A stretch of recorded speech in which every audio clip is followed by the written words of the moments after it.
Biden Harris প্রশাসনের ব্যর্থতা Donald ট্রাম্পকে জনসমর্থনে এগিয়ে দেবে বলে মনে করেন রিপাবলিকান সেনেটর লিন্ডসে গ্রাহাম। দেশ পরিচালনার পরিকল্পনা ও নীতির বিষয়ে বেশি মনোযোগী হতে ট্রাম্পকে পরামর্শ দিয়েছেন তিনি। এদিকে ট্রাম্প প্রশাসনের পররাষ্ট্রনীতিতে অসঙ্গতি ছিল বলে দাবি করেন সাবেক national security adviser HR McMaster.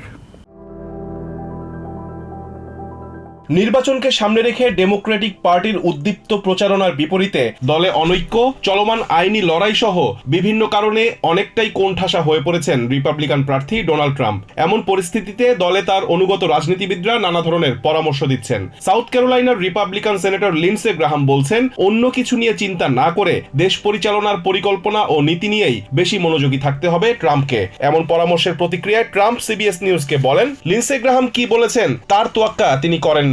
সঙ্গে এটিও বলেছেন, তাকে সমর্থন না দিলে নির্বাচিতই হতে পারতেন না লিন্ডসে গ্রাহাম।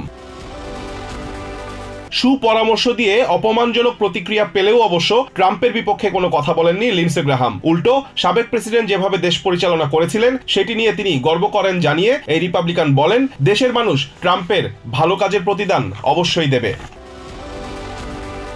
CNN এর এক অনুষ্ঠানে লিন্ডসে গ্রাহাম জানান, ট্রাম্পের সঙ্গে তার বন্ধুত্বপূর্ণ সম্পর্ক রয়েছে এবং এই সম্পর্কে কোনো চির ধরেনি। নির্বাচনকে সামনে রেখে দলে ঐক্য ফেরাতে কাঁধে কাঁধ মিলিয়ে কাজ করে যাবার কথাও বলেছেন এই রিপাবলিকান।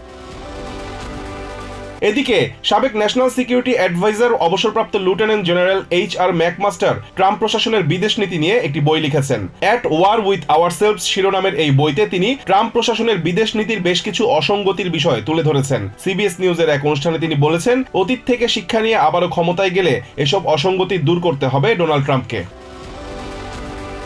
রিজওয়ান কাদের, TVN 24 news desk. New York থেকে সম্প্রচারিত TVN 24 টেলিভিশন বিশ্বজুড়ে বাঙালির কণ্ঠস্বর।